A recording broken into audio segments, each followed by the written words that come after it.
Alors, Monsieur Cohen. Monsieur le Président, mes chers collègues, avant de revenir sur le détail du budget de cette première commission, je tiens sincèrement à saluer l'ouverture avec laquelle Madame Dollinger pilote cette importante commission, le travail prospectif qui a réalisé de séance en séance, l'aspect collaboratif et véritablement contributif des élus, distingue en tout point cette commission.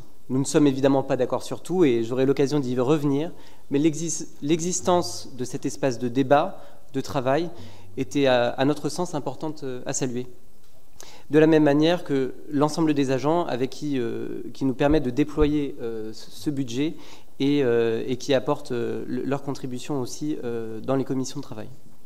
Ensuite, sur le budget proprement dit, nous aurons l'occasion, avec les amendements, de favoriser de la transparence sur le recours au cabinet de conseil qui font l'objet d'un certain nombre d'interrogations, y compris au niveau national.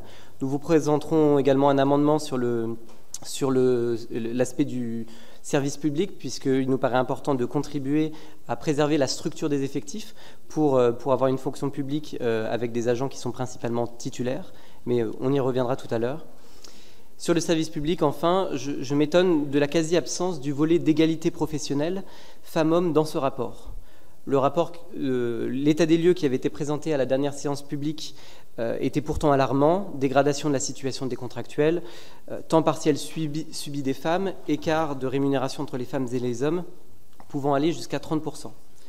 Le plan d'égalité professionnelle qui avait été voté en mai dernier ne donnera pas d'effet s'il n'est pas accompagné d'un volet budgétaire adapté. C'est bien l'ampleur du budget qui sera consacré à cette thématique qui permettra d'incarner et d'impulser la volonté politique associée.